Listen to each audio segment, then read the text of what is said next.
जब इस दुनिया में इंसानों का नामो निशान तक नहीं था, हर तरफ सिर्फ खामोशी थी, ना कोई जानवर, ना कोई जिंदगी का निशान। उस वक्त एक दिन अल्लाह रब्बुल आलमीन ने अपने तमाम फरिश्तों को हुक्म दिया, ऐ मेरे फरिश्तों, मेरे अर्श अजीम के करीब सब इकट्ठा हो जाओ।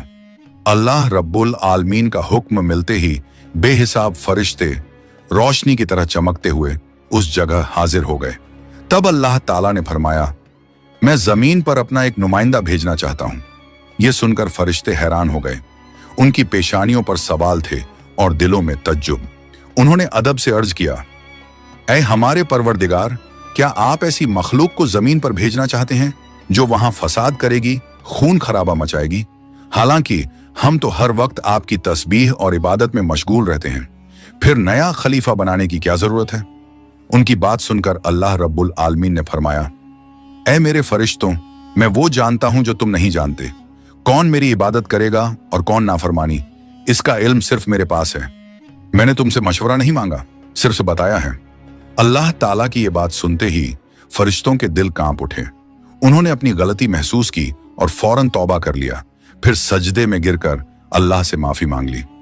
फिर अल्लाह ताला ने अपने 4 अजीम फरिश्तों को बुलाया, हजरत जिब्राइल, हजरत मिकाइल, हजरत इसराफील और हजरत इजराइल अलैहिस्सलाम। हुक्म मिलते ही अल्लाह रब्बुल आलमीन की बारगाह में हाजिर हुए। सबसे पहले अल्लाह ने हजरत जिब्राइल अलैहिस्सलाम को हुक्म दिया, ऐ जिब्राइल, जमीन पर जाओ और वहां से एक मुट्ठी मिट्टी लेकर आओ, जिससे मैं अपना खलीफा पैदा करूंगा।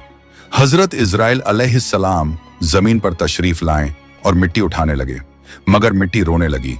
गिड़गिड़ाकर बोली, ऐ जिब्राइल, मुझे कहां ले जा रहे हो? जिब्राइल अलैहिस्सलाम ने फरमाया, मैं तुम्हें अल्लाह के पास ले जा रहा हूं। वो तुमसे एक ऐसी मखलूक पैदा करेंगे जो जमीन पर उनका नुमाइंदा होगी। ये सुनते ही मिट्टी और ज्यादा रोने लगी और बोली, ऐ जिब्राइल, मुझे मत ले जाओ। मुझसे जिन इंसानों को पैदा किया जाएगा वो अल्लाह की नाफरमानी करेंगे। फिर जब अल्लाह का अजाब उतरेगा तो मैं भी तो उनके जिस्म में रहूंगी। वो अजाब मुझे भी झेलना पड़ेगा और अल्लाह के अजाब को सहने की ताकत मेरे पास नहीं है।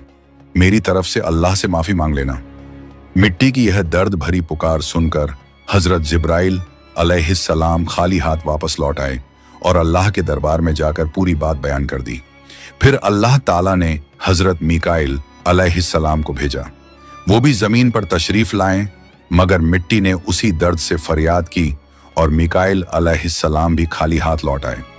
इसी तरह हजरत इजराफील अलैहिस्सलाम भी जमीन पर तशरीफ लाएं, मगर मिट्टी की